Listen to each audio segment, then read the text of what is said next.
सभी साथियों को जय जोहार। कल दिनांक 9 फरवरी 2025 को जो समाचार न्यूज चैनल के द्वारा मेरे से कॉल रिकॉर्ड के द्वारा बात हुई, उसको लेके ग्रुप विरोधियों पार्टियों के लोगों ने मुद्दा बनाया। उसको लेके मैं विधायक साहब ने जवाब नहीं दिया और फोन काट दिया। उसको लेके मैं स्पष्टीकरण देना चाह रहा हूँ कि मैं कल निवास स्थान पर ही था और वहाँ पे मेरे विधानसभा क्षेत्र की जनता वहाँ पे अपने अपने निजी काम को लेके आ रही थी और भीड़ भी थी। तो इस वजह से मैं उस न्यूज चैनल के द्वारा फोन आया तो मैंने ना के दिया था, मैं अभी बात नहीं कर पाऊंगा, 2 घंटे या 1 घंटे बाद बात कर पाऊंगा।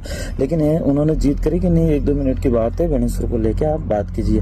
तो मैंने ठीक है समझ लिया और इसी स्थिति में मन्नालाल जी को भी कॉम्प्रेस किया गया और मैंने कहा बेणेश्वर को लेके, उद्घाटन को लेके इस पे बात करो, विकास को लेके इस पे बात कीजिए। आप लोग धर्म पे की बात करो, लेकिन इस बेमतलब की बातें करी।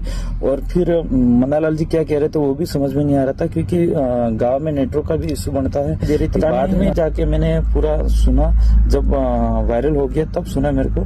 तो मन्नालाल जी क्या कह रहे थे वही मेरे को समझ में नहीं आ रहा था, आधी अधूरी आवाज आ रही थी। इस वजह से मैंने सोचा फोन काट दिया। और मेरे सामने जो जनता बैठी थी वो हो सकता है पूरी तरह से मेरी विचारधारा के ही नहीं हो सकते, इस वजह से मेरा फोन काटना ही मैंने उचित समझा।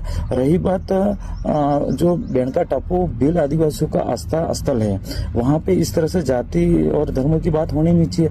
और रही बात हमारा स्टैंड क्लियर है कि हम आदिवासी हिंदू नहीं है, ये पहले ही बोल रखा हमने, फिर भी बार इस बात को छेड़ने से क्या मतलब है। भील जाति व्यवस्था कास्ट सिस्टम में नहीं आता इसलिए हिंदू नहीं है। दूसरा उदाहरण ये है कि भील वर्ण व्यवस्था में नहीं आता इसलिए हिंदू नहीं है। दूसरी बात मन्नालाल जी को मैं ये भी कहना चाह रहा हूँ कि आप जबलपुर हाईकोर्ट के एपी जजमेंट 1971 का जो फैसला आया उसको पढ़ लीजिए। जो समाचार न्यूज चैनल है उनको भी मैं कहना चाह रहा हूँ कि आपको जो भी सवाल है उसका हम जवाब देंगे। आपका स्टूडियो में बुलाइए हमको, हम आने के लिए तैयार है। लेकिन इस तरह से आप अचानक फोन करके हमारी बेइज्जती करोगे तो हम ये बर्दाश्त नहीं करेंगे। कहीं न कहीं ये हमें गलत लगा, इस बात को मैं निंदा करता हूँ।